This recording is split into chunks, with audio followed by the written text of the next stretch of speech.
경제학자의 서재. 호텔 경제학의 원본과 언급한 사례. 이 호텔 경제학 이야기에는 원본이 있다.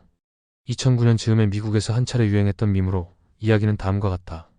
작은 마을이 모든 빚을 갚은 흥미로운 우화. 불경기로 주민 대부분이 일정량의 채무를 안고 있는 한 마을의 호텔에 부유한 관광객이 방문하였다. 방문객은 호텔 방 상태를 보고 싶다며 프론트에 $100를 보증금으로 내고 방을 보러 올라갔다. 호텔 주인은 돈을 받자마자 정육점 주인에게 빚진 $100를 갚았다. 정육점 주인은 돈을 받자마자 돼지 목장 주인에게 빚진 $100를 갚았다.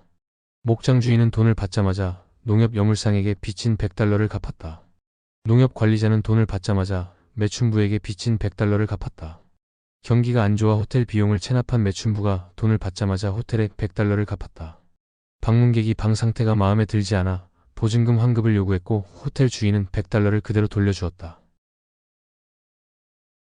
일부 진보 경제학자들의 주장에 따르면 어빙 피셔 예일대 교수가 1933년 소개한 스탬프 스크립 이야기와도 유사하다고 한다. 불경기로 주민 대부분이 일정량의 채무를 안고 있는 한 마을의 호텔에 한 외판원이 방문하였다.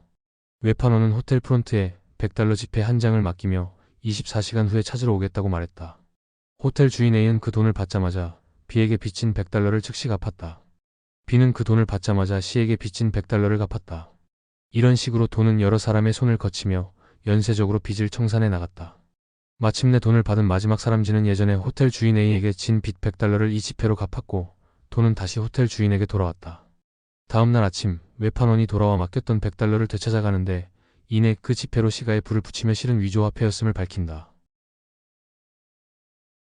2017년 더불어민주당 대선 후보 경선 당시 이재명 측 설명에 따르면 문제의 그림은 이재명 지지자가 손으로 직접 그린 그림을 토대로 자원봉사자가 만든 것으로서 애초 이수연 전 새로운 사회를 여는 연구원이 2014년 9월에 쓴 돈이란 무엇일까라는 제목의 칼럼에 등장한 사례를 응용한 것이라고 한다.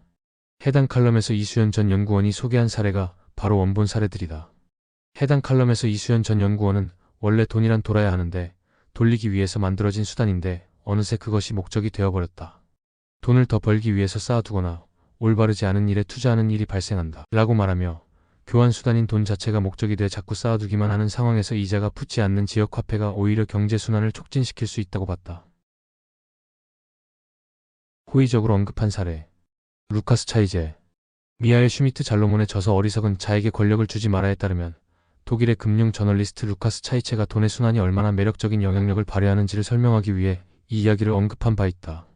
경제가 부채를 갚지 못하는 경색 국면의 경우 공적 자금을 투입하려는 조짐을 보여 사람들의 심리를 자극하면 서로가 서로의 대출을 갚아줘서 변제가 될 수 있다는 식으로 정부의 공적 자금 투입이 실제로 되지 않아도 시그널만으로도 효과가 연결될 수 있다고 적었다.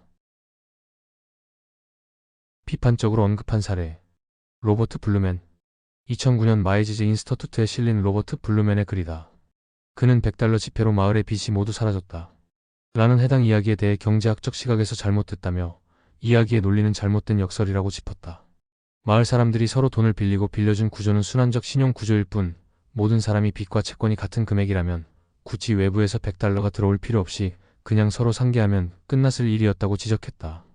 즉 $100 지폐가 들어왔다 나가는 건 겉으로만 그럴듯한 착시일 뿐 실질적인 해결책이 아니라고 붙였다. 이야기 속 거시경제학도 엉터리라고 꼬집었다. 이 마을의 빚은 전부 내부 거래에서 생긴 거였지 외부에서 빌려온 돈이 아니었다. 내부에서 발생한 부채는 누군가의 빚이자 동시에 다른 누군가의 자산이므로 경제 전체에 미치는 영향은 0이라고 말했다. 부채가 있다고 해서 경제 전체가 힘든 상황이라는 설명은 설득력이 없다고 보았다. 또한 빚이 없어졌다고 해서 마을이 나아진 건 아니라고도 짚었다. 부채를 없애면서 동시에 같은 만큼의 자산도 사라졌다고. 누군가의 빚이 다른 사람의 자산이었기 때문이라고 덧붙였다. 그러니 이제 희망이 생겼다. 라는 결론은 근거 없는 감상일 수 있고 오히려 총 자산이 줄어들었으니 비관적일 수도 있다고 지적했다. 복합적으로 언급한 사례. 제프리 로저스 험멜. 산호세 주립대학교 경제학과 교수 제프리 로저스 험멜은 이 원본 이야기에 대해 다룬 바 있다. 험멜은 마을에 $100가 순환한 것은 마을 사람들의 실제 재산에 영향을 주지 않았으며 일시적으로 늘어난 유동성으로 인해 연쇄적으로 채무관계를 청산할 기회가 주어진 사례로 보았다. $100의 공급을 통한 교환은 실제 상품이나 서비스의 소비를 동반하지 않았으며 이 호텔에 방문객이 오지 않았더라도 마을 사람 중 누구든 외부인에게 $100를 일시적으로 빌릴 수 있었다면 같은 효과를 누릴 수 있었을 것이다. 이 사례에서 마을 주민들은 채무관계 청산을 위한 조건들을 이미 갖추고 있었으며 마을 사람들의 채무관계를 청산해 줄 수 있는 중앙청산소가 있었다면 이 100달러는 필요하지 않았다. 따라서 이 사례는 중앙청산소와 같은 채무관계 청산기관의 중요성, 그리고 올바른 통화 정책의 중요성을 보여준다. 로버트 T. 맥티어. 비슷한 이야기는 로버트 T. 맥티어 전 댈러스 연방준비은행 의장의 2011년 글에도 등장했다. 순환적인 돈의 흐름을 통해 마을 사람들이 각자 빚을 갚게 되는 상황을 유머러스하게 보여주는 예시다. 이 이야기에서 결국 100달러는 누구 손에도 남지 않았지만 마을 사람들 사이의 빚이 전부 해결되었다. 실제 돈이 마을에 남지는 않았지만 일시적인 유동성이 각자의 빚을 갚을 수 있게 만들어줬다. 아무도 손해를 보지 않았고 시스템 안에서 돈이 잘 돌기만 해도 경제가 원활히 돌아갈 수 있다는 것을 보여준다. 특히 방이 마음에 안 든다며 100달러를 받아간 방문객이 벤 버냉키 전 중앙연방준비제도 의장처럼 보였다고 유머를 더했다. 벤 버냉키가 양적 완화를 통해 돈을 시장에 뿌렸던 걸 풍자한 것으로 볼 수 있다. 즉, 일시적인 돈의 유입만으로도 순환이 일어나면 경제에 큰 도움이 될 수 있다. 라는 경제적 통찰을 유머로 풀어낸 것. 다만 실제 돈이 남지도 않고 모든 거래가 일시적이었다는 점에서 연준의 이 같은 결정이 허상일 수 있다는 암시도 담겨 있다.